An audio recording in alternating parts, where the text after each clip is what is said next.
বাংলাদেশের 4 লক্ষ মসজিদের প্রতিটা মেম্বার থেকে একটা আওয়াজ উঠাইতে হবে।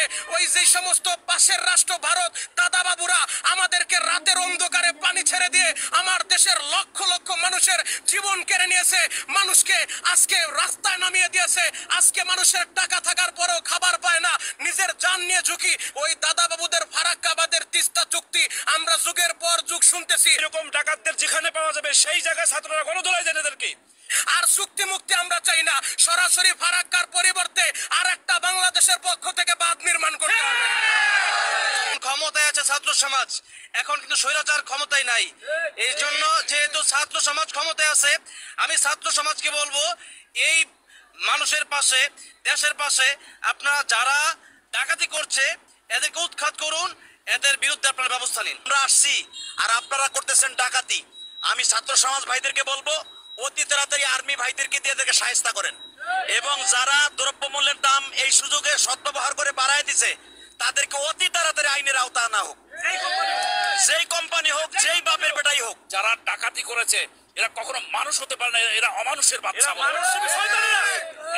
আসসালামু আলাইকুম রহমতুল্লাহি ওয়া বারাকাতুহু। মানবতার সেবার সময় কিছু শয়তান দুষ্টু আর কিছু মানবরূপী ডাকাত আমরা পাই। এই ডাকাতরা, আমি আশ্চর্য হয়ে গেছি। আমি 2 দিন আগে মুড়ি কিনছি 60 টাকা করে কুমিল্লা থেকে, সেই মুড়ি এই ডাকাতরা 90 টাকা করে ফেলছে। মাত্র 2 দিনে আমরা মানবতার সেবায় ঝাঁপাই পড়ছি, আর এই ডাকাতটা আমাদের মানুষদের পকেট কাটার জন্য ব্যস্ত। 30 টাকা বাড়াই দিয়েছে মুড়িতে, চিড়াতে বাড়াই দিয়েছে 30 টাকা। এইরকম ডাকাতদের যেখানে পাওয়া যাবে সেই জায়গায় ছাত্ররা গণধোলাই দেন এদেরকে। এরা কেন এই সময় এই মানুষদেরকে করতেছে? আমি একটাই বক্তব্য, এই ডাকাতদের ধরেন। ঢাকা শহরে যারা এই সব জিনিসের দাম বেশি ধরবে, এই এলাকায় মাল আসছে, তাদেরকে গণধোলাই দেওয়ার আমি দাবি জানাচ্ছি। এই বিষয়ে তাসিফ বাজান একটু উঁচু আওয়াজ একটু বলে দেওয়া বাজান একটু।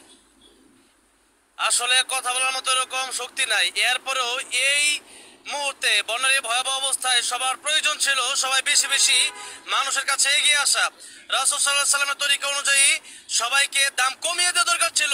সেই জায়গায় যারা দাম বাড়াচ্ছে এদেরকে কঠিনভাবে, বিশেষ করে আইনত ব্যবস্থা নেওয়ার জন্য আমি সেনাবাহিনীদেরকে বলবো এবং ছাত্র সমাজকে বলবো, বিশেষ করে এখন ক্ষমতায় আছে ছাত্র সমাজ, এখন কিন্তু স্বৈরাচার ক্ষমতায় নাই।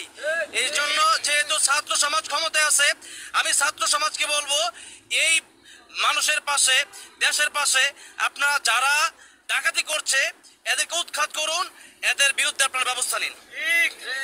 আমাদের সারা সভা চেয়ারম্যান একটু বলে দেন।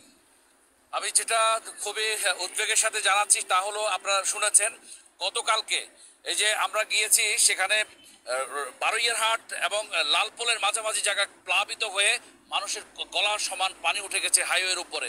এই কারণে আজকে 3-4 দিন পর্যন্ত হাইওয়ে ব্লক হয়ে আছে। এই ব্লকেড অবস্থায় যারা ডাকাতি করেছে এরা কখনো মানুষ হতে পারে না, এরা অমানুষের বাচ্চা। এদেরকে প্রতিহত করতে হবে। ছাত্র জনতা, ওলামায়ে কেরাম সহ, ইমাম খতিব সহ প্রত্যেকটি শ্রেণী পেশার মানুষকে ঐক্যবদ্ধ হয়ে রাত্রি জাগরণ করে আমার ট্রাক ড্রাইভার, বাস ড্রাইভার, যাত্রী ভাইদেরকে পাহারা দিতে হবে আজকে। এই বিষয়ে যুব সমাজ, ছাত্র সমাজকে আমি সচেতন থাকার জন্য আহ্বান করছি।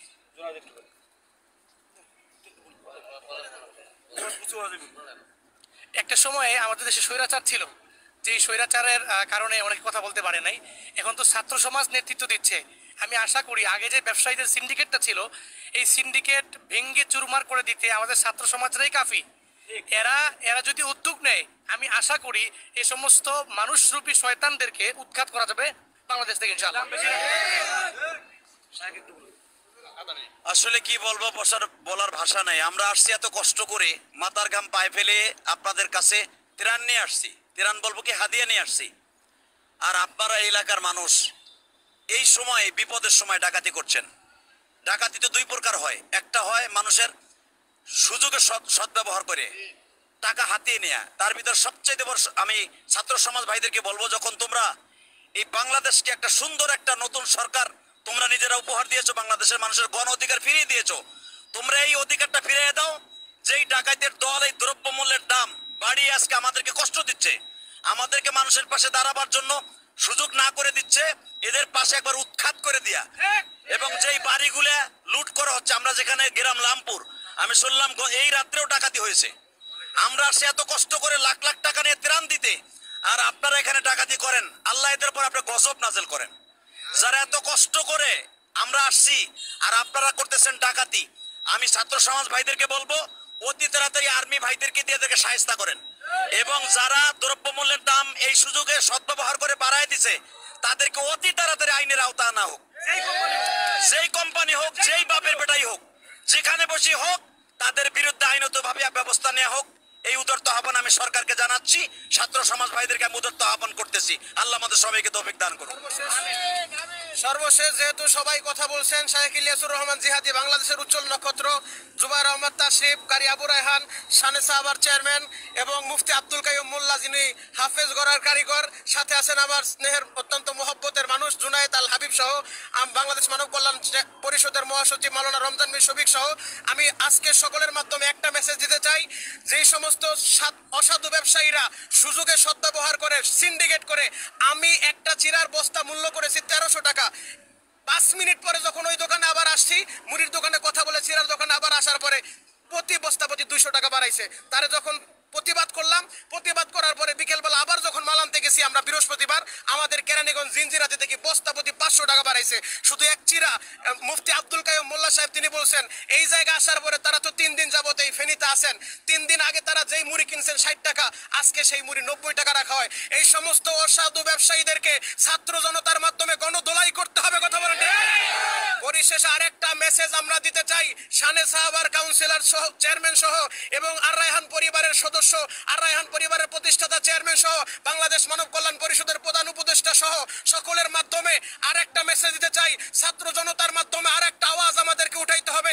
যেই ছাত্ররা ওই জালিম শাসকের পতন ঘটিয়ে স্বৈরাচারকে বিদায় করে নতুন সোনার বাংলাদেশ, স্বাধীন বাংলাদেশ উপহার দিয়েছে, এই ছাত্র জনতার মাধ্যমে, আলেম ওলামার মাধ্যমে বাংলাদেশের 4 লক্ষ মসজিদের প্রতিটা মেম্বার থেকে একটা আওয়াজ উঠাইতে হবে।